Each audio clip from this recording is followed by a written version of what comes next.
Thank you for joining us once again on the State of Freedom.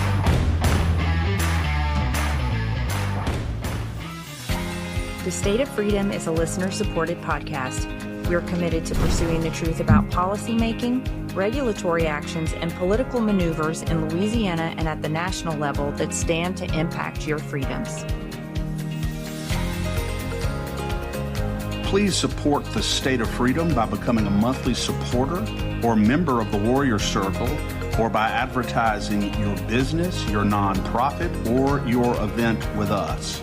Go to freedomstate.us. We are bypassing the mainstream media cartel and the establishment political parties in Louisiana and coming directly to you, spreading the uncensored voice of freedom across Louisiana and beyond.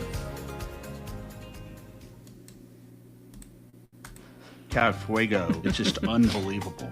Whether it's the flame-grilled carne asada or a signature mango margarita. I had one of those too. They're serving up a literal feast of freedom at Calle Fuego. It's just extraordinary. I love the owners, Andres and Jose. They run such a great restaurant. The service is extraordinary. The atmosphere is great. So if you're in Pineville and the Alexander area or passing through, or if you live there, go to Calle Fuego and tell them the State of Freedom sent you.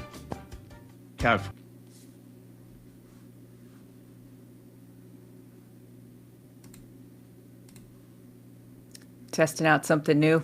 Didn't quite work the way I'd hoped. All right. It never does, Danielle. Sometimes it does. Well, sometimes it does, Chris. Okay. All right. All right. Well, welcome to the State of Freedom. Who should control Louisiana's elections? That is the bigger question at the center of today's conversation. This morning, Louisiana's Secretary of State's office hosted a demonstration of Smartmatic voting system. But before we talk about technology, let's talk about trust. Who are the companies behind the systems we rely on to conduct our elections? What standards should those companies have to meet, and should critical parts of our election process ever be outsourced at all? Should citizens have a greater role in verifying and counting their own votes? What is the long-term cost of the systems we choose, and are we fully considering options that may provide more transparency and accountability? With Smartmatic facing federal charges related to alleged bribery and corruption, voters deserve answers about the companies being considered and the decisions being made about the future of Louisiana's elections. Chris attended the demonstration as a member of the public, and today we are breaking down what happened, what questions were answered, and what questions remain. It is Warrior Wednesday, and I am Danielle Walker, and I'm joined by my friend and co-host, Chris Alexander, the Watchdog and in Chief. apparently Ruffin. Sorry for the barking in the background, but I took their shot collars out. Joking. All right. Chris Alexander, and we're coming to y'all live at noon today because of that Smartmatic demonstration, and we're live on Voice of the People USA TV and radio network on Rumble, X, YouTube, and Facebook. Take a minute, hit the thumbs up button. It helps us in the algorithm. Send this to your friends who care about election integrity, and you can always catch us later on our audio-only podcast platforms. Hey, Chris, did the dog calm down or not quite yet? I think so. Okay, excellent. As far as I can tell. Well, before we get into the meat of Warrior Wednesday and all that I know that you have plenty to share, and we'll have hopefully some warriors calling in a few minutes as well. Why don't I do the scripture of the day? Let's do it. Okay. Today's passage is Hebrews chapter 6, verses 3 through 9. And it says, "So with God's enablement, we will move on to deeper truths. It is impossible to restore an apostate. For once a person has come to God's light and tasted the gifts of the heavenly realm, and has received the Holy Spirit and feasted on the good word of God, and has entered into the power of the age that is breaking in, if he abandons his faith, there is no use even trying to lead him to repentance. By their sin of apostasy, they re-crucify the Son of God and have publicly repudiated him. For men's hearts are just like the soil that drinks up the showers which often fall upon it. Some soil will yield crops as God's blessing upon the field, but if the field continues to produce only thorns and thistles, a curse hangs over it, and it will be burned. Having said that, beloved, we are fully convinced that there are much more beautiful and excellent things which flow from your salvation. And I was reading that this morning, just thinking, it can be easy in American culture to take our faith lightly because so few things seem to be considered sacred anymore. But this, to me, was a weighty warning that Jesus' death and his resurrection is not something that those who believe in him and have entered into the covenant of his blood can afford to reject or walk away from. And if we stop every day and think about the price he paid for us because he loved us, how can we possibly walk away? I'm not bringing this passage to stir fear about the condition of anybody's faith. I'm bringing it so we can soberly evaluate how we are esteeming and clinging to the one who gave everything to save us. This chapter in Hebrews goes on and gives great advice and encouragement of God's promise to us. And his promise to us is unbreakable on his part. So let me just read that encouragement. In verses 17 through 19, it says this. So in the same way, God wanted to end all doubt and confirm it even more forcefully to those who would inherit his promises. His purpose was unchangeable, so God added his vow to the promise. So it is impossible for God to lie. For we know that his promise and his vow will never change. And now we have run into his heart to hide ourselves in his faithfulness. This is where we find his strength and comfort, for he empowers us to seize what has already been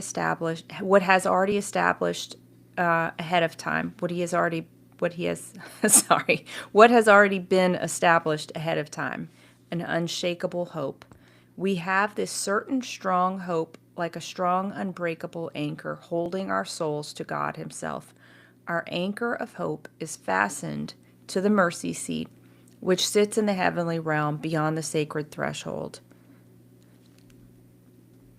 And I'm sorry, Chris, you go ahead. sorry, just one last thought. So just the fact that he is the author of the promise of our rescue and our inheritance, and he is the one who empowers us and strengthens us to remain faithful to him so we can receive his promise and his inheritance in full.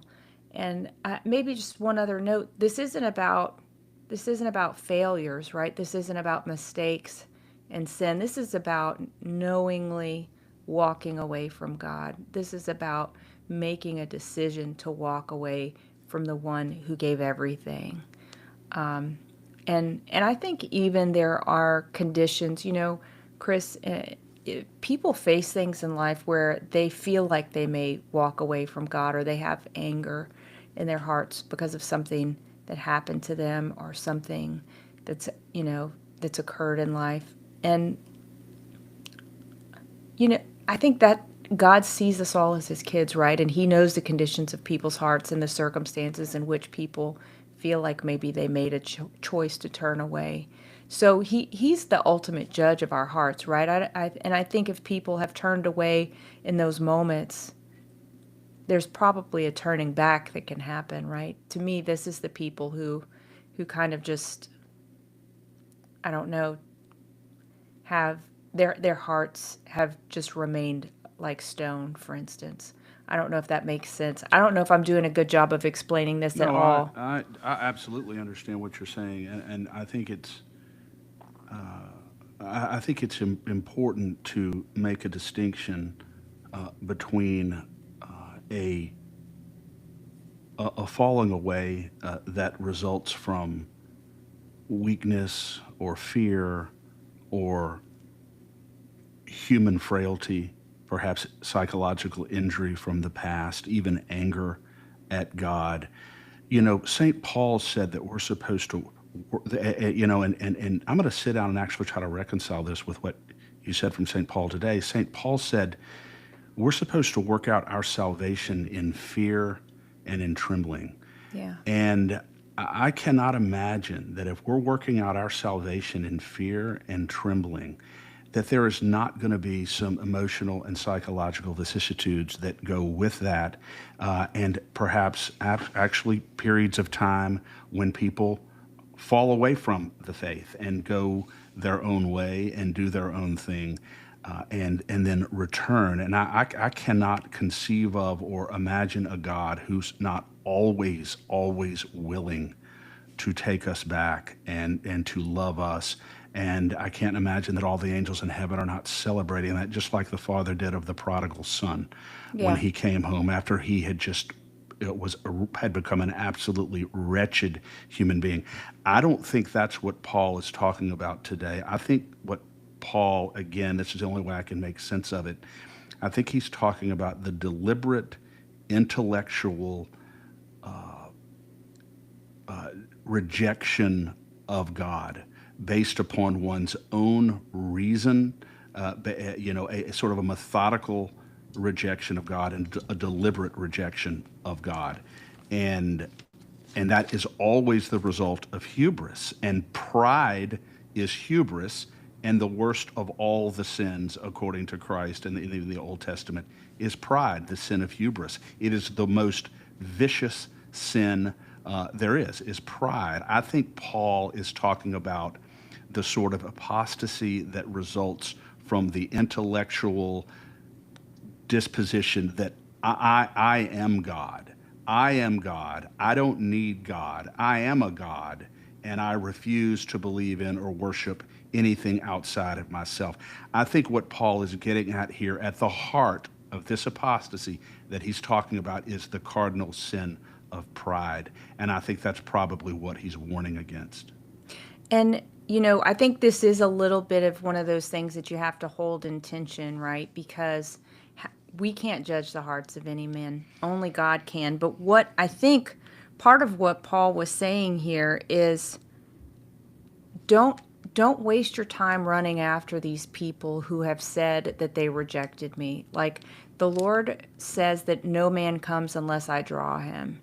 So ultimately, if maybe he just doesn't want people wasting their time. I don't know Maybe so, exactly. maybe not. Yeah. But Danielle, that doesn't mean that we don't continue to live as Christians. It doesn't mean that we don't continue to try to be the example to others and be a good witness to others. Right. But again, I mean, I struggle sometimes with the Scripture, and I think we have to be very careful about saying that people who have fallen away or have lived as apostates for a period of time, that they're not worth continuing to encourage, continuing to pray Right. for, and continuing, because I think God is a God of ultimate, all-encompassing mercy. And so that's why, and again, it's not all that clear, but I do think that it's certainly possible that the sort of apostasy that Paul is talking about here is the hard-hearted, deliberate hubris, the arrogance and the pride, that kind of apostasy, where someone has made a deliberate decision that they don't need God, they're better than God, and I am my own God, perhaps. And so that's where I would come down on it. Yeah. And what I hope comes across is that this is something that we don't have all figured out, but what we are sure of is we're not the ultimate judge as to whether someone is an apostate or not. So we can't exactly we're not going to be the ones that have the final say. What we want to do is just guard our own hearts and make sure that we're the ones staying close to God, right? And we encourage everyone in our realm to do the same. And I guess that was my ultimate point, that we should not be taking our faith lightly, that it's not something that you know you wouldn't want to treat God in a way that you would never treat a friend. So maybe that's just a good place to land this little plane this morning. Yeah, I Um, think that's a great way to put it, Danielle. yeah. Well, Chris, I know this is a sharp turn from apostasy discussion, but you went to the State Archives building this morning, and you said that there were quite a number of patriots there who were very concerned about the state of our elections were gathered for this Smartmatic demonstration. What would you see when you got there?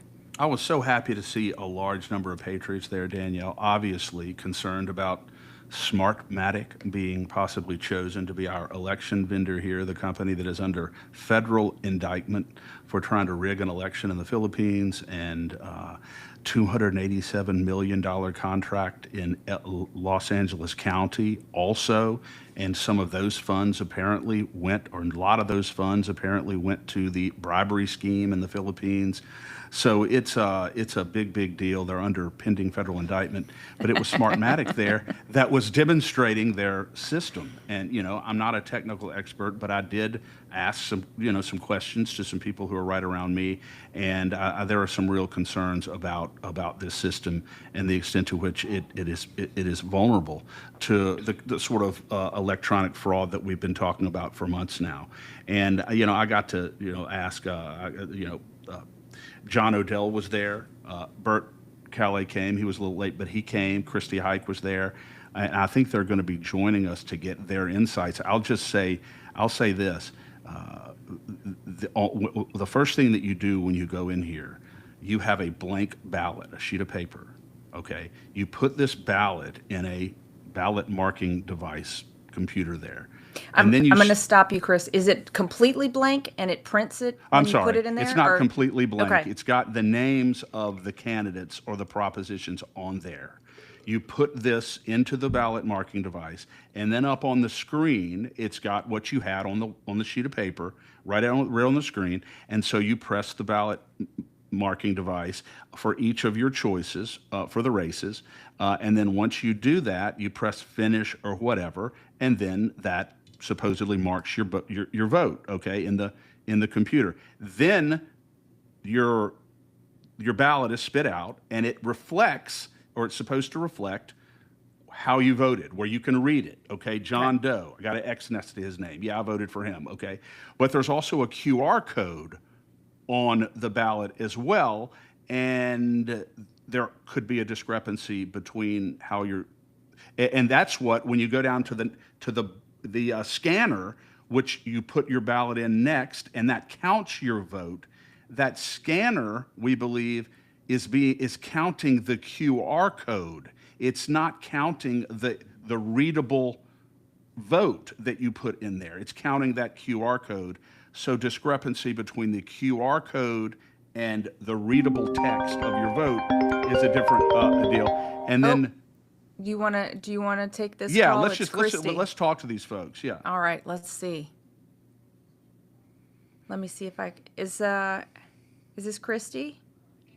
Okay, hang on. You're not connected to the oh, you know what? Let me see if I got this right. Let's see here. So then it goes into the scanner, the ballot, and the scanner counts all the votes. And at the end of the day, the little thumb drive that's in this scanner is taken out and then taken across the room to the election management system software, and it's plugged in there. And that's where the votes are all organized, classified, and separated. Sounds complicated. Hang on one second. Yeah. Christy, are you there? I'm trying to get you connected via Bluetooth here. Okay, I don't know why it's not connecting. Shoot. How about now? Say something? No, it's not connected. Why? Man, we're doing so good. We're doing so good. Well, folks, it's Warrior Wednesday. The lines are open, and Christy is on the phone, but I can't seem to get this thing working. Hold on. Yeah, and if she's not able to get through, I'm definitely going to ask about what I'll let you know what question that Christy asked, and a couple of the other things that happened down there that were very curious to me. Say something, Christy. Hello, testing. All right, we got you. Woohoo! Perfect. Thank you. All right, folks. Great to have you. Are you with, perchance, with the other folks, Christy? I have only one of them at my table. I actually have Rob Perry, Oh, and I great. have but he's at the table. Do you want me to grab him? Well, we can Oh, do one at we a just time. yeah, we'll go one at a time here. But I wanted to John, and we wanted to talk to Bert also. Yeah, John and Bert are not present, Okay. but Okay. Vicky Cloche is with me as well. Okay. Okay. Well, John probably call in a little bit later. Sure. Okay. Okay. So I got Christy. What are we were there together. We saw everything here. We want to get. We saw the whole demonstration of Smartmatic. I want to get your thoughts and your reflections on what you saw and whether or not this allays or enhances your concerns. Okay, well, yes, we were there and we all witnessed the same demo, which to me, just the fact that this company was invited to demonstrate their wares is already egregious because as you guys already know, Smartmatic is under federal indictment for money laundering and bribery. So of all of the nefarious machines, this is probably the worst. And that's saying quite a bit.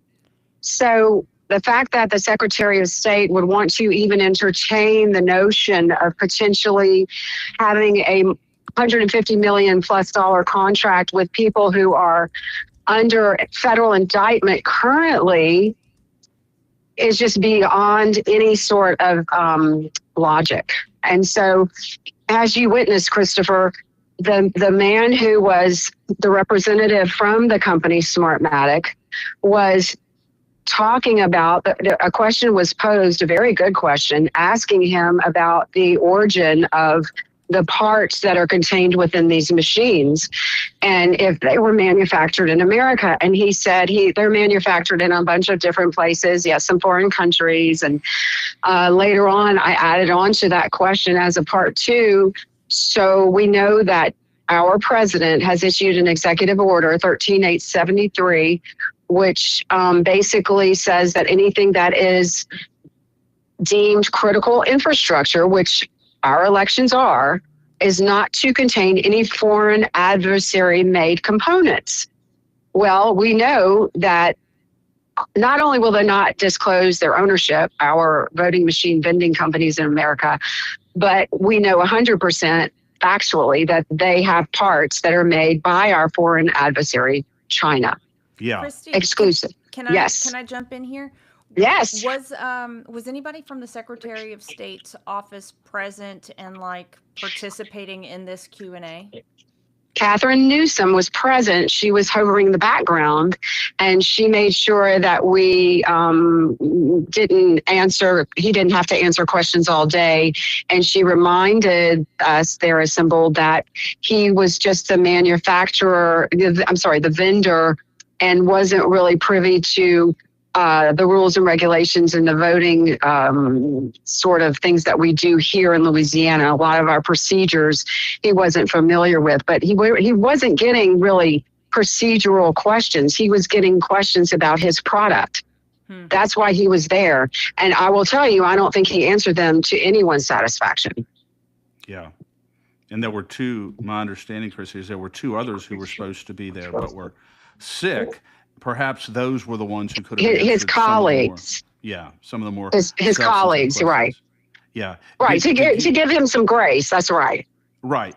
So, along the lines of the component parts, Christy, Nancy Landry specifically testified, I think you might have been down there, in response to Blake Miguez, and this was on HB 577. That's right. 2 years ago, he specifically asked her to assure him that none of these systems or proposed systems would contain any component parts from foreign countries or foreign adversary countries, and she said yes, they would not. That's right. That's right.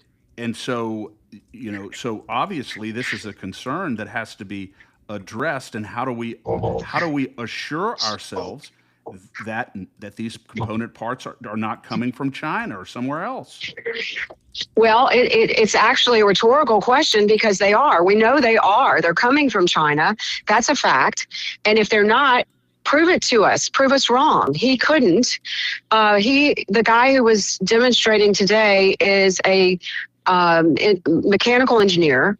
And I wanted to ask him, he said he was helping to certify the machines in Colorado. Well, we all know how the voting in Colorado goes and has gone. And so I'm not sure that this guy, was the best representative. But he couldn't answer the questions. That's the bottom line. And the fact that these component parts are made by China, who we know wants nothing more than America's demise, and they are tabulating our most critical civil right, and that's our vote. Everyone should be up in arms about this, Christopher and Danielle. This is so serious. We don't know in Louisiana if our vote counted at all or if it counted who we wanted it to count for, because we're the only state in the United States that can't audit. You guys have talked about this ad nauseum. We're also currently, the reason that guy was there today showing his wares is because we're currently the only state in the nation that needs a new voting system. So of course, I was going to say maybe he's there because we're the only state in the nation that's That's willing right. to entertain his machine. That's right. And one of the initial questions that Christopher and I, when we first sat down in the auditorium, we asked was, why should we entertain your system since your company is under federal indictment? And I can't talk about that. And he said, he went on to say that the system is the one that they use in LA County, which I don't know if he thought that would be a good advertisement. Right. Depends on who you talk LA to. County, the county that, has a $287 million contract with Smartmatic. And part of the federal indictment is that a significant portion of those millions is going to the bribery scheme back in the Philippines. That's right. Yeah, that's right. That LA County. The slush fund. That's exactly right. And these are exactly. These are provable, factual things that there's no disputing. And he had no answers because of that. And so Christy, to think that, you this. yeah, you do go ahead. believe that our position on this is that in light of the executive order that you cited, in light of Secretary Landry's affirmation in committee at the legislature, that there are no foreign component parts in any proposed system that we're getting, and certainly won't be in any company with whom we actually contract, she should have the affirmative obligation of demonstrating and proving that, or the vendor should have an obligation to affirmatively demonstrate that, right? 100%. And we do, as you stated, Christopher, have her on record from that SGA committee hearing saying that she would confirm that there are no foreign adversary country manufactured parts in our new system. Well, that right now we know there is no machine that has parts all made in America. It doesn't exist. It doesn't exist. It really doesn't exist. Now, I'll tell you this, and this is, we'll go on to the next call. I'll tell you this, Yeah. but if our Secretary of State were to say, okay, we want only purely organic American companies doing this, we have a $150 million voting contract, here it is, I guarantee you there are American companies that could meet this need. Strictly American companies. 100%. But Christopher, even then, and I'll end on this note, do we want computers? Because that's what these machines are. They're computers. We know our phones can be hacked. Our laptops can be hacked. It's done every day. Do we really think that these brand new computers don't have even better, more undetectable hacking capabilities than things of the past? I don't care what parts were made where. We don't want our votes counted by computers because there is no transparency, and they can tell us all day long there is none. There's no proof. That's right. Yeah, but it may be a good way to what I'm saying is it may be a very good way to effectively disqualify all of them right now. Absolutely. Oh, 100%. Yes, yeah. Indeed. Thank you guys so much. You're a delight. You are a delight. Thanks for calling Thank in, you. Christy. Thanks for going this morning. Oh, absolutely. We'll always show up. Well, Christy, let me say this before you go real quick. You can always count on Christy Hike at the very, very beginning just to get the mood straight. Nobody had said a word. The guy's up there at the front starting to go through his presentation. Chrissy Hike raises her hand and hits some shot straight across the bow about the federal indictment. Boom. All right, You know, we it was gotta like, let you okay, go, Christy. yeah, bye. Y'all are funny. Okay, right. thank you so much. Bye, y'all. Bye. All right, let's see. Here we go. Hey, is this Bert? Yeah, Danielle, how you doing? Great, you're on air, Bert. Thanks for calling in. Happy Warrior Wednesday. Same to you. Thank you. I'm glad. I'm glad you reminded me it's a Wednesday. Anyway, How was the demo this morning? Were you there? yeah, I showed up a little late. I figured I would let traffic get out of the way, getting over to Baton Rouge from where I'm at, West Smart Baton move. Rouge. Yeah. Less bang. Well, it was still plugged up, so you know, I was thinking about 10 o'clock. I got there probably a little bit after 10 o'clock, but it was basically the same stuff that I've already seen with the at the old governor's mansion with the other vendors. It just, you know, it had different badging on it. That's about it. Different bin to collect the ballots was a little bit different shape. You know, you could tell the designers were different with things, but it was basically the same thing. You know, it's like as I described to someone, it's kind of like you shopping for a General Motors car, Oldsmobile, Pontiac, Buick. They all kind of look the same, but just a few little, you know, tweaks different here and there. Anyway, what did you think, Bert, about this? Let me ask you this: what about the what is your thought generally on the fact that, you know, the broader issue of electronic voting systems aside for a second? What do you make of the fact that our Secretary of State would be entertaining a company that is existing currently under the present specter of federal indictment for attempting to bribe an election and rig a contract in the Philippines, and apparently a whole bunch of money from LA County that they got through the LA County contract is going back to the Philippines for that? I mean, these people are under serious scrutiny by the federal government right now, criminal scrutiny that could put them in prison for many years. These are the owners of this company. Does it surprise you at all that our Secretary of State is dancing with these people right now? So I pondered that for the entire week, ever since I learned about this demonstration. And I bided my time. I'm glad I showed up late, all that kind of thing. And I asked that question specifically and straightforward to an employee for the Secretary of State's office. And this was the response. And because I think I even kind of led him towards that. Was this a legal issue? What I mean by that was apparently Smartmatic is its own entity. And if that's the case and they're in the business of election machines, then the Secretary of State is practicing the CYA rule and going ahead and inviting them for the demonstration to give them a fair playing field with the rest of the companies. In other words, she's probably trying to keep them from being sued by this company in the future for not giving them the opportunity to at least demonstrate like everybody else did. Yeah. That's the answer that I got. You know, legally, I think that's what, from what I've learned about, you know, in government and all that kind of stuff. That was my hope. Years. Bert, that was my hope when Danielle and I spoke about this initially, that maybe it is a CYA game. And I understand, as a matter of general principle, why a Secretary of State would want to include all vendors who meet minimum requirements and give them an opportunity to demonstrate.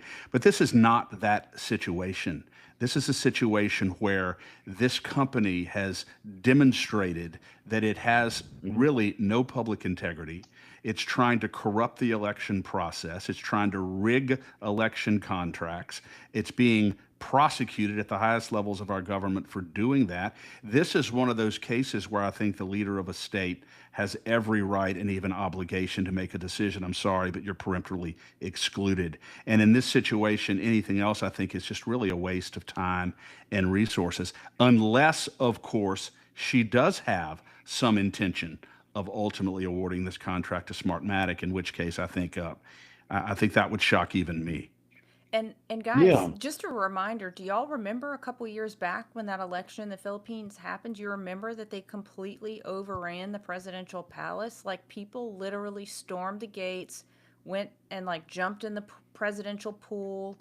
The crowds completely overwhelmed that place. People were very, very not only unhappy, but they didn't trust, they didn't believe the outcome of the election, very obviously. Well, And Danielle, here's wasn't the opponent up by 15, or the opponent was leading? I mean, I I'm by a sure they lot were. I'm before the sure. vote. Go ahead, Sorry, Bert. Bert, what were you saying? Well, I was just going to say, here's the silver lining in it all. Having her invite them over there and doing this, it gives us the opportunity to talk about all this stuff and expose the truth. Well, You know, I love it in a sense, for that matter, yeah, because here Yeah, we are talking about it and hopefully educating more people in the public yeah. yeah, about all this stuff. Yeah. I don't think that The she other has thing a that I, legal obligation, Bert. I don't think she has a legal obligation, though, just from a purely legal standpoint, to do Mhm. this. She has, plenary authority to negotiate with and deal with basically whomever she wants. So I don't think it's Mhm. a legal, but maybe she still wants to avoid, fallout and wants to appear completely and totally fair. And I hope that that is the case. I'm resisting the urge to Mhm. conclude that she's actually seriously considering awarding this contract to this company. hmm, That was just something that I was told. I mean, whether it is or fact or not, I find things hard to believe. I've learned don't believe anything until it actually happens. Um, but yeah, I do find a problem with dealing with Smartmatic. Look, I've read the book. Stolen elections. And I know the entire Venezuelan story and stuff, and they were an adversary. If they're not now, they certainly were. And I'm with you, Chris. I just Yeah. this some don't smell. This does not pass the smell test. But my here's my biggest issue with this entire thing. I serve on the board of election supervisors, and I had difficulty signing off on this stuff. And I don't, as a matter of fact, I don't have the difficulty not signing off on these things. And this is the reason why. It's because our elections are not counted publicly. yeah, Okay. And we're going to have, let's say we get this so called paper component. The governor wants to call it a receipt. Uh, People think they're going to be able to take their ballot home with them and all. They're misleading the public with the language. Number one, they need to get it right. These ballots are to be collected and then protected, okay, from zero manipulation and then counted publicly. Okay, if we don't count these ballots publicly on every election, not just because some candidate wants to challenge the election, but count them publicly on a mandatory basis to check for accuracy of what the machines have told us, then we are no better off than the system that we already have. Now, right now, just recently, some people attempted to count the absentee ballots and they were denied. Okay, it's in statute that we should be able to review the election materials after the election, right? Review. It does not define what that review is. Part of that review could be hand counting the ballots, just because they want to. They should be allowed to do that. But for accuracy's sake, we should, before certification, hand count the results of these paper ballots. Otherwise, we're no better off than with the system that we already have. Now, I brought this conversation up to one of the Secretary of State employees and said, oh, well, we will audit. We will audit. I said, I'm sorry. You could tell me that all you want to, that you're going to be auditing so much percentage or this or that. No one's going to believe you until it's done publicly and in full. yeah. Yeah. And Bert, I'll just add to that. You know, the Secretary of State has done absolutely nothing to win the trust or to earn the trust of the people. I mean, she Hmm. said that, oh, okay, Senator Facey, we're in support of your bill to make Hmm. sure that only citizens vote, but you have to delay it until after the 2024 presidential election. So I have time to be able to institute a process. And we know that we're right Hmm. here. It's Wednesday, July 29th. That's what, 18 months since the bill was passed, since it's become law. And she has not issued any guidance to the DMVs on how to do that. So whenever your word starts meaning nothing, why should Yep. we trust you? That elections are not something we should trust anybody with. Look, Danielle, I'll take it. Look, it's even in statute, and it doesn't happen. Okay, Mike Felton, he passed that Act 500, citizenship uh, bill when it comes to voter registration, and it's just not happening. So Right. it's even not just words, but you put it in statute, and it does. There's no guarantee that it's going to happen.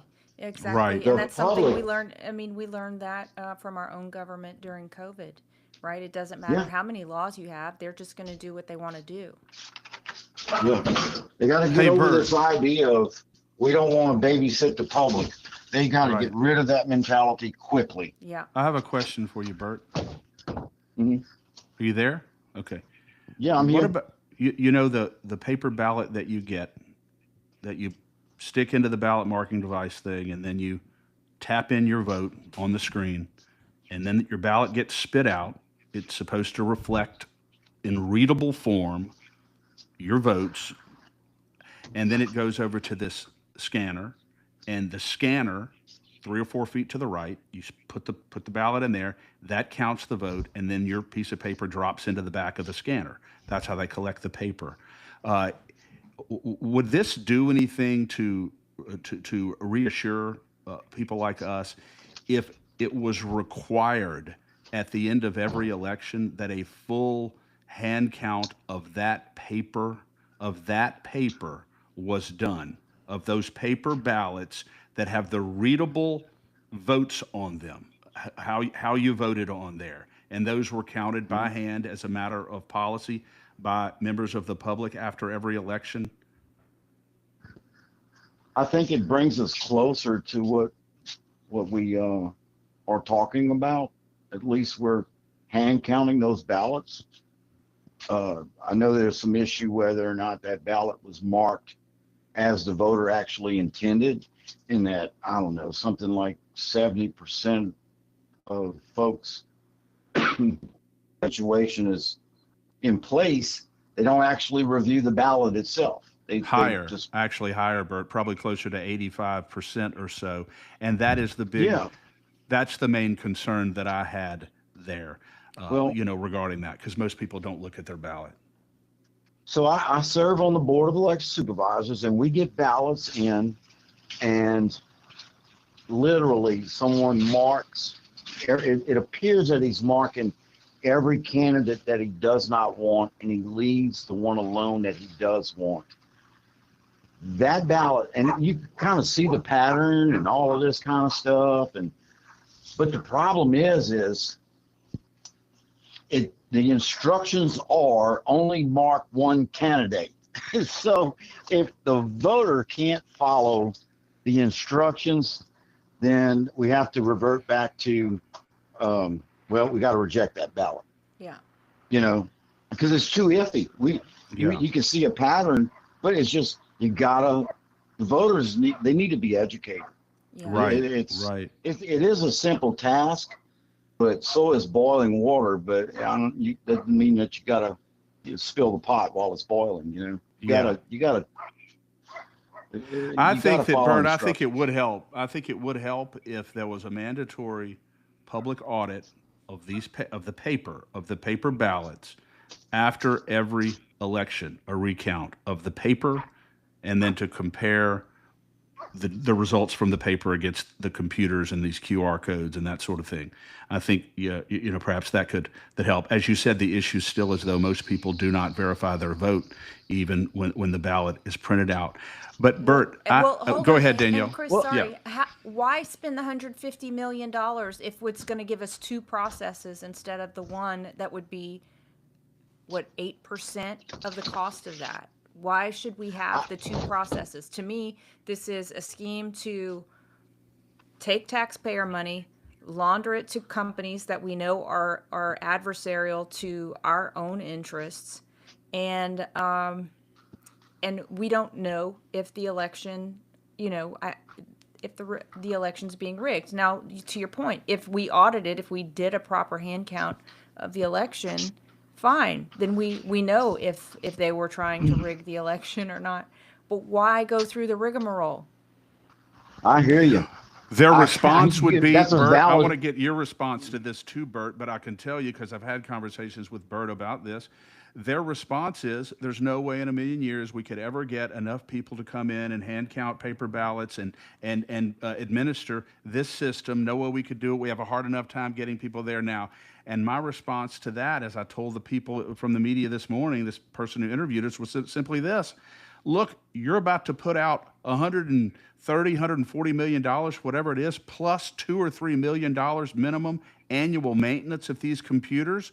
Why don't you pay citizens who desire to be paid? Not that everybody wants to be paid, but I guarantee you, you could, comfortably pay people to come in and help administer this system, and in an amount that would make them want to do it and want to participate in it and still end up saving money, compared to what we're about to spend right now. Yeah. Who cares if you have to pay people to do it? It doesn't matter. It's worth it. Well, and my point is, and Bert, we want to hear yours as well. My point is, if you don't want to administer a transparent, auditable election that the people can feel comfortable with, why run for Secretary of State? What are you doing there? I hear you. Well, Danielle, you got a valid argument, and it makes. Here's the problem. It makes sense, I guess. That's the usual problem we run into, You're Bert. exactly right. Why run for this office to begin with? But Bert, what are your thoughts on the idea of paying people a sufficient amount of money, to make it meaningful for them? I just don't believe that it would be nearly as difficult as they are suggesting to get public participation in a secure hand-marked paper ballot hand count process. I really don't believe that. So I have a large number of friends who they're concerned about elections. They don't dive into it like you and I do. And I ask the question all the time of them at parties and when I see them and we get on the subject, would you participate in hand counting an election? He said that more often, I get this more often than not. Absolutely, I would. If I was given a task that was meaningful to the outcome of the election and purposeful, I would be there. But and I said, well, what about getting involved with elections now so that we could show them that we have the numbers? He said, no, I'm not going to go there and just wait for people to sign a book, a meaningless thing, or just sit there all day and do nothing, basically. And I said, well, it is doing something. You verify. He said, now, if I was given a task that kept me busy during the day, I would certainly do it. I get that answer more often than not. I also believe that if there was a call out of something like Uncle Sam back during World War II, Uncle Sam needs you, or the state of Louisiana needs you. We need people, and vet these folks, make sure that they're not ate up with ADD or distraction problems or that kind of thing. Vet them, train them. And like you say, just pay them a few $100 or so a day, $300 a day, on a hand count team. I think we would definitely do that. It's just a matter of public relations, advertisement and voter education. Yeah. And just getting them involved in our elections. And paying them if necessary. Yeah. Paying them if necessary. Yeah. If there's anything that is worth investing money in, it is this process, and pay them to do it if necessary. Not that you would have to pay everyone. And on top of that, Christopher, is the money stays in the state That's right. and not. Sorry about the airplane; they're crop dusting near me. Anyway, the money will stay in the state, and that money's going to get spent in the state, and not go to some foreign vendor or who knows from wherever they come from. It's not going to go in their pockets, you know. Very well said. So Very well said, Bert. Yeah. recycle our money. Yeah. Yeah. Bert, what about this last point I want to bring up? You hadn't gotten there when this came up, but somebody asked about the component parts in these systems, specifically the Smartmatic system today. And the guy who was there on behalf of Smartmatic was, he conceded that the component parts come from, a number of different countries. And we know basically that these component parts come chiefly from China. President Trump executive order prohibits any election systems to have component parts made in a foreign adversarial country. And Nancy Landry has affirmed on the record before the SGA committee that none of these systems will have foreign-made component parts. So what does that do to this process going on? And shouldn't she have to demonstrate and verify that, or the vendor have to demonstrate and verify that none of these parts are foreign-made? I agree. I don't think there's a computer I've made out there that doesn't have some kind of foreign part in it. And these are our elections. It should be our machines if we're going machines. But of course, I go back to what Danielle said. Why bother with the machines if we should be auditing them and hand counting them in the first place? That's true. Yeah, I agree with you 100%. But it just seems like it's going to be difficult for her to establish that there are not component parts in these systems that come from China and other enemy countries. It's going to be impossible to show that. Well, and why is that not part of the certification process if that's something that she's attested to in the committee? Yeah. It should be part of the certification process, Danielle, and not just with these self-serving affidavits, but with demonstrable proof of origin, the origin, where they were made, what factory they come out of. Those are the kind of things that are Christopher, important. You can't just go by a stamp either. Okay. I was in the trucking business, and it's called reconsignment.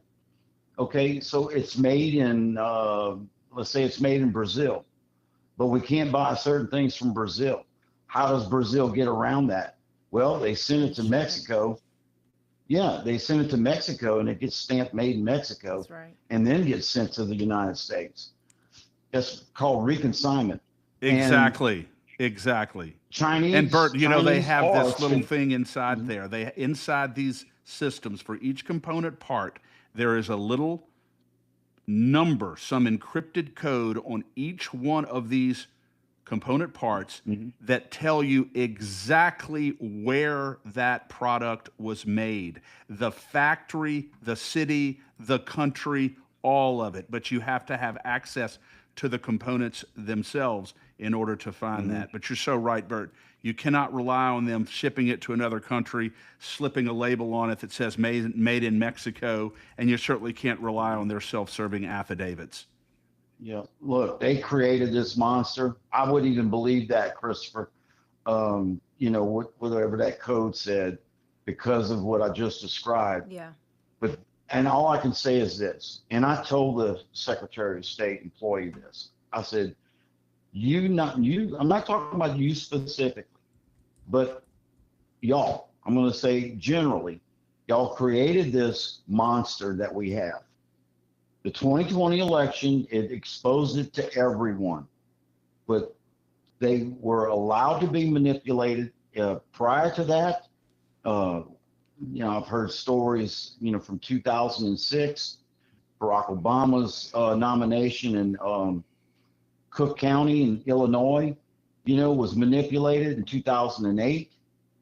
Y'all, the system itself, the manufacturers created this monster. And it's reaching an apex, and you guys are the ones that have to jump through hoops now to fix this, to make it right. And the only way to make it right is to get as public as possible, more transparency, not less. Yes. Don't, And you I know, think the burden of proof should always be on them. The burden of proof should not be on us. yeah, They have the yeah. burden of proving that they meet the requirements. They have the burden of proving that they're acting Mhm. consistent with President Trump's executive order. They have the burden of proving that these systems are not vulnerable to hacking. We don't have the burden of proving that they are. That's where I am right now as far as my disposition and my posture toward all of this. The burden is on them. Mhm. I'll invite anyone and everyone to my board meetings as I have in the past. Um, and if it was my product and it was under scrutiny like this, I would want to show you everything, you know, to regain your trust. And that's where they're at right now. I'm sorry. You know, Yeah. we just keep pressing for the information. And I'm thankful for everybody who continues to do that. But We're we thankful for gotta, you, man. We're Yeah, thankful we for are. you, we Bert. gotta, Danielle, is John waiting, or John Odell? sure. Because I have a Well, question for Bert if he's not. No, John hasn't dialed in, but we Okay. should probably wrap up soon. Yeah, I have one last question here for you, Bert. Though, on the mail-in ballots. So I just want to confirm this. So now a witness to a mail-in ballot in Louisiana, if the witness does not print their name on that envelope as verifying the authenticity and the identity of this voter in a mail-in ballot, that's not grounds to challenge the mail-in ballot in Louisiana, is it? No, Okay. So a no. witness could scribble a name down there on an envelope on a mail-in ballot. You have no way of Draw a knowing. line. Oh, just a line. You have Yeah. no way of finding this witness. You have no way of knowing if this witness is real. You have no way of knowing whether or not the voter himself scribbled something over there pretending to be a witness. But so there's no way to track this witness down. Yeah, no. Can't Wow. can't even challenge it. Can't I as a board member I'm not, you know, I'll still make the challenge, but it's an invalid challenge. You know. I'll object, but it's an invalid objection. Yeah. I just wanted to confirm that our appreciation of that law was right. I think it goes into effect this August. So this upcoming election is where that issue is gonna show its ugly head. Yeah. And you can thank Yep. the Unbelievable. legislature for that. Yeah. Yeah, it just Bert, came thank out you. of the blue. It came out of the blue, and it originated in the State Board of Election Supervisors. That brings up another big issue with the state of Louisiana. Is we have the fox guarding the hen house here. At least in Georgia, the State Board of Election Supervisors is a separate entity from the Secretary of State's office and has some ability to hold the Secretary of State accountable when it comes to elections. Here, our State Board of Election Supervisors is chaired by our own Secretary of State. You can't make it Are up. you kidding me? This blows my mind. It's everything is it's just rubber stamping going on in our election Yeah. system in the state of Louisiana. And like I said, you see the difference, and here's the difference. Well, Georgia's got a lot of issues. Well, Georgia, you see a lot of issues in Georgia. It's because the public is involved in their elections. Why is the public involved? Well, first of all, they have video, audio recordings of the election process. They have a separate State Board of Election Supervisors from the office of the Secretary of State. Is totally separate. And there's more checks and balances and scrutiny going on. And so therefore the issues are exposed in Georgia. Here in the state of Louisiana, it's you got the billboard, you got what's in front of the billboard, you know, what you can read, and then you got the nefarious factory going on behind the billboard, kicking out all the pollution and the trashy products. So and everybody just drives by and they see a pretty billboard, but they never get a view of the ugly factory in the background. You know what I'm, Yeah. Yeah. that, Good you get analogy. what I'm saying in that metaphor? Yeah. Absolutely. It just, that's what I see from working in the trenches with all of this. And because I'm looking at both sides now, Yeah, that's a great and it's insight, horrible. Bert. Yeah, when it comes to participation in elections, if Georgia Bulldogs and the LSU Tigers were playing football, we would be losing 50-0 at halftime. Okay, they're Wow. kicking our behinds when it comes to election participation, from what I see, Wow. and that's just how lame it is. And I was so thankful to get people involved in poll watching this past election. As a matter of fact, I just got a phone call because I'm the RPEC chairman. The LA GOP wants to start getting more people involved in elections. And I was like, well, you don't say. I was happy to hear it, and I'm like, I'm behind you. And believe me, I've been squawking this for the past 3.5 years. But, That, Bert, I just want to pick up on that. It's very interesting that the LA GOP is interested in poll watching when there's a Republican versus a Democrat, but not whenever there are Republican primaries going on. I find that well, fascinating. the big concern is I think there's some of them are starting to wake up to what happened in New York City and what's going on in the Dallas area of Texas, with these, and then in Minnesota, Yeah. you've got these voting blocks that come in and they're Islamics and all of, and the next thing you know, you got a socialist Islamic running the city of New York, Exactly. and I think, like I said, it's something that's going to have to knock folks over the head for them to wake up and actually start getting involved. Yeah. Because right now it's just business as usual, Well, and it just hasn't happened here yet. yeah, and to be fair, Bert, the reason Georgia probably has so much participation in their election integrity movement is because it flipped blue, right? It didn't, of course. Sure. But Yeah. if Louisiana would have gone for Biden, I think there would be a few more people with their hair on fire. Yes. I believe so. But again, Georgia had the advantage of video and audio. Yeah, exactly. The public could see it at any time. Yeah. If they missed it while they were at work, they were able to view it in the evening when they got home. You're right. Here in the state of Louisiana, we can't do that. We have no opportunity of doing that. If you missed the meeting or if you missed the election, you just went and voted maybe, but you went to the football game, you're not going to be able to view this stuff later. Mm-mm. And that's all I wanted. I wanted to give the soccer moms and the busy dads an opportunity to see things that they normally would not have had opportunity to see. Yet That's you all I got was precisely the opposite Yeah. in response to Yes. your very reasonable request. Precisely the opposite. Yep, a prohibition. That's correct.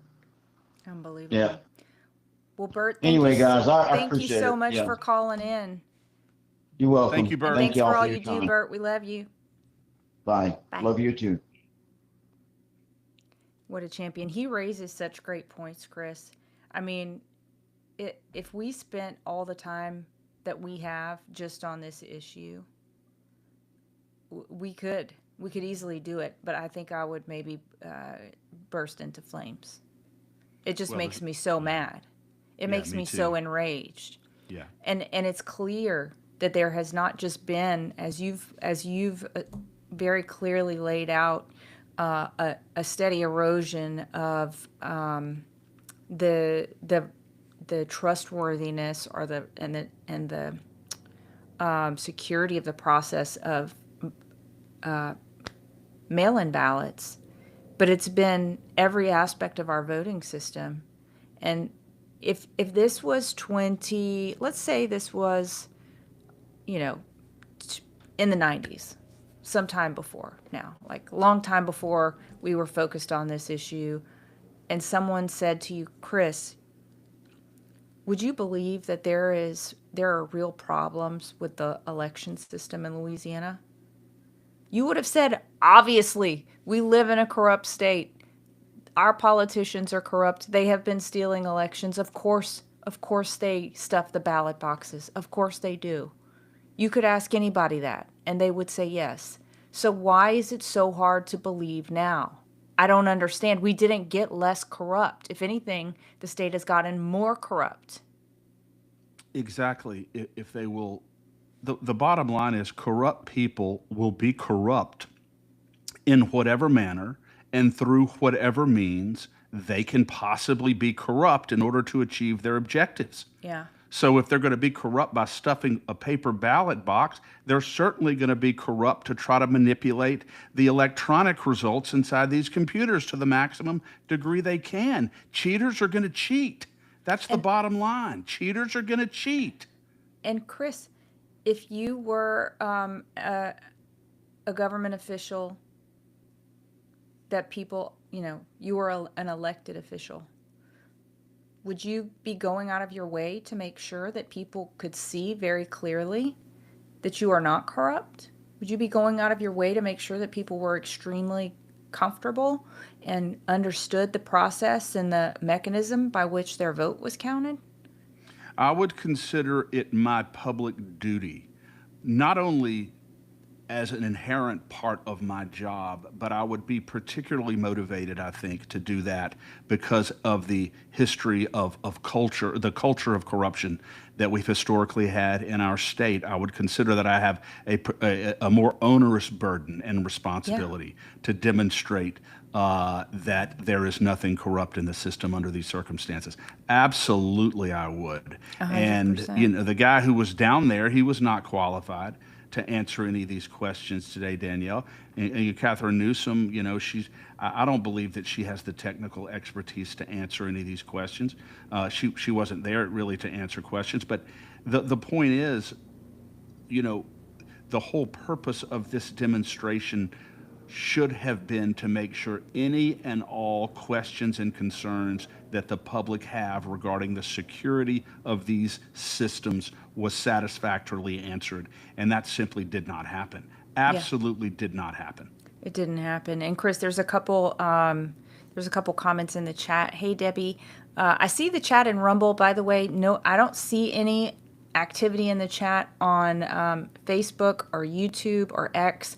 I think that chat is not working since we got our software upgrade. So if y'all are chatting in, I'm not ignoring you. I have been ignoring Debbie, but not on purpose. Everybody's been talking. She says, I also have concerns about the QR code. I was told the code only contains the ballot style and precinct number. The ballot is not personal to each voter, so how do I know this is me voting? Excellent points, Debbie. And Chris, you also raised a very good point when we were talking earlier about the QR code, that the QR code is actually what's counted, not necessarily the way you mark your ballot. Chris, you're muted. That's my understanding, is that is what is calculated, is the QR code, not the readable print reflecting how the voter voted. So according to Rob Perry, that can be manipulated. That sounds crazy. That sounds absolutely crazy. Yes. Yeah, we don't need any QR codes. Everybody who's watched the show knows I'm not a fan of government plus QR codes in any circumstance. No. In fact, I think you are their mortal enemy and maybe their ultimate demise. Well, let's hope so. That would be excellent. I will Absolutely. take that. I will take that badge. Well, anything else, Chris, you wanted to cover? I think we're good today. I'm just glad we had an opportunity to come on and kind of air some of these issues out. It'll be interesting to continue to follow this, continue to weigh in on this issue, not just with regard to electronic voting systems generally, but specifically honing in on this particular vendor. Yeah. Because I think they're major, major problems. Yeah. And I think if we see, look, I'm not going to make any pronouncements about what we might or might not see, but I will say, did anybody ask the question today when they're going to be making a decision on these machines, Chris? Nobody asked that question today, and maybe Catherine Newsom would have been someone who could. I guess she could have answered that question. They Yeah, if said someone had before asked the her. end of the year is in the Yeah. press release. So I would like to have the answer to that. If anybody knows the answer to that, y'all let us know. And then where is the money coming from? Because it was my understanding, and I believe this, we've had this validated, Chris, that not all of the money for these machines has been earmarked. So does that mean that the contract is, year over year, and she can just go ahead and start the contract with the money she has, basically put these machines on layaway plus lease program? I don't know whether or not all of the money has to be allocated up front or whether or not she gets a commitment from the legislature to sort of get the money in draws and she has to go make a request for each draw that she wants to make. I don't know whether she has to pay all the money up front to the vendor. I don't know how all that works, but I don't believe that all of the money at this point has been allocated. I'll And tell you so one thing, Chris. If there are members of the legislature who are listening to the show today, and there probably are, this is my encouragement and my challenge to you. Any bill that comes before you to grant any money to the Secretary of State's office, you say no. You just vote no. Because let's be honest, this is going against the will of the people. The will of the people has been ignored, has been mocked, has been ridiculed, has been sidelined, and not only that, whenever they hear what the will of the people is, they go ahead and do something that's exactly opposite, just like they did to Bert when he says, I have concerns, we'd like to have a little more transparency. Can we get cameras on voting day? They say, no, not only can you not have cameras, but we're going to make sure that it's illegal to record the proceedings. Exactly. We're going to codify that prohibition Yeah. in law when all Bert was looking for and all he wants is transparency. And he wants the public to be able to have a full and clear view into a very public process. That's all he was asking for. And yet he was shut off, and the situation was made worse as a result of that request. It's very sad, very unfortunate. Yeah. But Danielle, you're right. Anytime the Secretary of State goes before any committee in the legislature, sorry, no money for you. No money for you. She got a big raise this year with respect to her fees, and we were really opposed to that because I don't think we're getting anything extra for our money. So I would just continue to oppose any increases, any new money allotments to the Secretary of State's office. This has been fun, Chris. Warrior Wednesday. We got our first calls in today. If you are watching and you wish you could have called in, you can. You have to just join the Warrior Circle. Join.freedomstate.us. You'll get the phone number to the Freedom Phone, and you'll be able to call in on Warrior Wednesdays. And you can text us anytime and submit questions that we can consider to bring to our guests, like our fantastic guest tomorrow that we'll be having, Tina Peters. If you have an interest in getting us a question that maybe we could ask Tina tomorrow, by all means do that. Text us at the Freedom Phone. And if if you're a Warrior Circle member, you can find that phone number on our private Facebook page. And if you are not a Facebook person, you just have to message me some kind of way and let me know that you're not a Facebook person, basically. Drop me an email at danielle@freedomstate.us, and we will get you that phone number if you're a Warrior Circle member and not a Facebook person. And I feel like there was something else I was going to say on that point. I don't remember, but we are very excited that Tina Peters is going to be joining us tomorrow. I think there's so much to talk about, so we very much are looking forward to that, and just honored and privileged to have that opportunity. And then just also a plug for our friends over at Unauthorized. They will be hosting the Storm Summit in September 10th through 13th, and a lot of your favorite guests from this show are already confirmed speakers at that event. So you will see, sorry, this is an old flyer, sorry. This is the correct one. All right, you'll see that Mark Cook 107, Joe Hoff, Tina Peters, General Blaine Holt, Peter Tickton, Professor Dave Clements, Sean Taylor. All of them have been guests on our show, and then maybe some of these we need to be reaching out to. I know we've talked to Mark Fincham as well. There are others that maybe we will be getting in the future. So anyway, we'd love to see you there. Join us if you can. And any final thoughts, Chris? $10 a month. Join the Warrior Circle for $10 a month. Basically unlimited access to Danielle and I, and membership. Don't get carried away, Chris. Don't get carried away. Membership has its privileges. Unlimited access. Unlimited access to the Warrior. Once you join the Warrior Circle, I have boundaries, send in your folks. questions, call in, and we will ask our guests whatever questions you ask, as long as they are reasonable and decent and relevant. We would love to do that. All right, Chris. We're gonna work on aligning our messaging. I'm not sure about this unlimited access, and we'll ask whatever you ask. Okay, we're gonna square that away after. Okay. All right. But All we right, love Danielle. you folks, and we will see you back here at our usual time, 10 a.m. Central. The best is yet to come. We will see y'all tomorrow. Enjoyed it. All right, me too. Thanks, Chris, and thanks to those who called in. Red Zeppelin is the best kept secret, but because of us, it's really not a secret anymore. Anybody who has not been to Red Zeppelin on Perkins Road in Baton Rouge, you're truly missing out. The best environment, the best service, and the best pizza in the state of Louisiana. Go to Red Zeppelin today. Tell them the State of Freedom sent you. Blanco Brothers has been in business in Louisiana for about 30 years now. I have personal experience with this company, and I know others who have as well. If you have a business or a home and you've got roofing, gutter, sheet metal issues at all, one number you need to know, and that's Blanco Brothers Construction. He will treat you right financially, and he will take very good care of you with regard to the quality of the service that he provides. I cannot recommend Blanco Brothers Construction more highly enough. Memorize the number 225-226-4222. Blanco Brothers Construction, the very best in the business.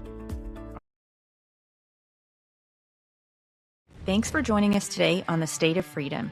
Any follow-up actions, resources, and links to our sponsors will be in the show notes. All calls to action can be taken at lacag.org. That's LACAG.org. To learn more about our work, become a monthly subscriber, supporter, or advertiser at freedomstate.us. The State of Freedom, the #1 conservative podcast in Louisiana.